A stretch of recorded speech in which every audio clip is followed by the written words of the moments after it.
Hi, hi, hi! This is my dame!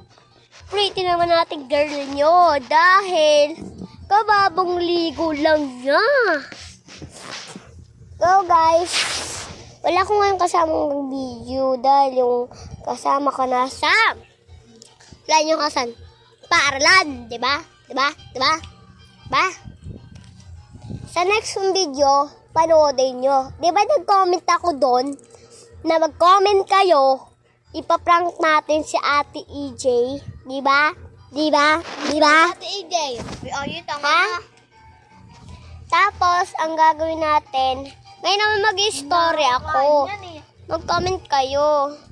Comment lang guys ha. Napakain ni Mama Ngayon guys, pupunta tayo dito sa tanawin sa bintana. Tingnan nyo. Ganito siya. Ay, teka, tawag ako ni Mama. Hi guys, tawag ako ni Mama. Hi, bababa tayo. Ay, ito na pala si Ate EJ, yung kasama natin mag-vlog. Ayan o.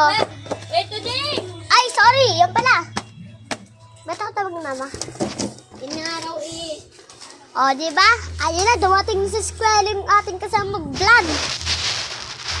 Ganyan guys, iinom tayo ng kape. Mamaya pagkatapos ko na lang inumin, saka ko sa inyo mag-vlog. So guys, tapos na ako. Pupunta tayo ngayon sa Manukan. Ayan, ito naman ang Manukan. Huy! Dito tayo. Ayun! Pumasok ka na rin. Nakalabas kasi ito. Ay, ito. Nakalabas yan.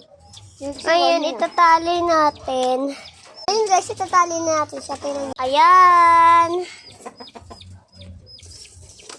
Ayan, no? Kita nyo yan? Naputol pa yung tali, guys. Tapos, tingnan nyo dito. Ayan. Ang bulinggit na amin. Nakalabas na naman. Ayan, oh. Ayan, kita nyo yan. Bulinggit natin. Ay. Nakalabas na. Ang bulinggit. Ayun, tatalon ta. Nakita nyo na? Nandito ako ngayon sa taas at sa Manukan. Kan. Diba? Kita mo, diba? Diba? Tingnan nyo yung sisiyo namin. Nandito na rin. Silip lang tayo, guys. Silip lang. Ayan siya. Ayan. Oh, alam mo na kung nasa yung kulungan na. Tingnan mo. Kung nasa yung kulungan ng sisiyo. Ayan ang kulungan ng sisiyo. At di pa dyan malala. Bubuksan pa natin yan. Ayan! Nakalabas na!